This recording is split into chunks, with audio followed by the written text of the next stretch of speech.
NASA के अंतरिक्ष यात्री बुच विल्मोर और सुनीता विलियम्स के स्पेस स्टेशन में वापसी के प्लान का नासा ने खुलासा किया है। दोनों ही अंतरिक्ष यात्री जून 2024 में बोइंग के स्टारलाइनर स्पेसक्राफ्ट पर सवार होकर इंटरनेशनल स्पेस स्टेशन पहुंचे थे, लेकिन स्पेसक्राफ्ट में खराबी की वजह से वापसी को टालना पड़ा था। ये टेस्ट फ्लाइट करीब एक हफ्ते तक स्पेस स्टेशन पर रहने वाली थी, लेकिन अब ये इंतजार काफी लंबा हो सकता है। नासा के प्लान के मुताबिक अंतरिक्ष यात्रियों को अब अगले साल तक स्पेस स्टेशन में ही रुकना पड़ सकता है।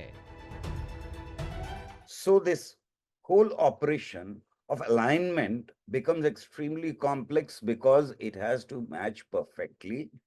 And for each change, even if it's a minor change, there is thrust or force required. During the docking period, there was this malfunction which was detected.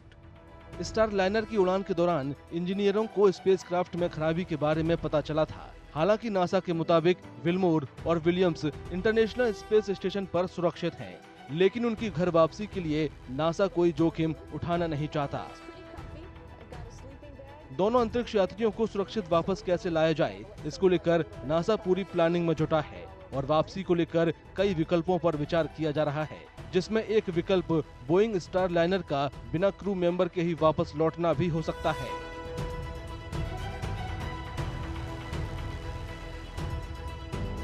As far as staying in space is concerned, and there have been many studies conducted, including studies on health issues that may arise because of zero gravity there. The technical issue of helium is a very different case, because helium is used to pressurize the hydrogen and fuel in cryogenic engines, and any leak detected by or through helium can cause a major problem and safety problem.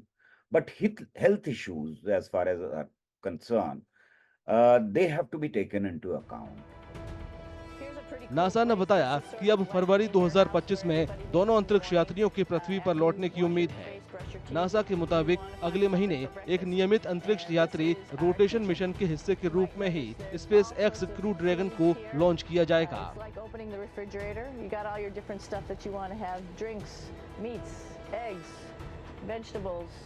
इस यान की 4 सीटों में से 2 सीटें दोनों अंतरिक्ष यात्रियों के लिए खाली रखी जाएंगी। इसके साथ ही स्टारलाइनर कैप्सूल बगैर किसी क्रू मेंबर्स के इंटरनेशनल स्पेस स्टेशन से अलग हो जाएगा और अंतरिक्ष यात्रियों के बगैर ही धरती पर आने की कोशिश करेगा। इस बीच दोनों अंतरिक्ष यात्रियों को इतने दिन तक स्पेस में रहने के लिए रोजाना एक्सरसाइज और बेहतर डाइट के साथ ही अपने स्वास्थ्य का ख्याल भी रखना होगा। Not only is this food made in the US, but we also have food here.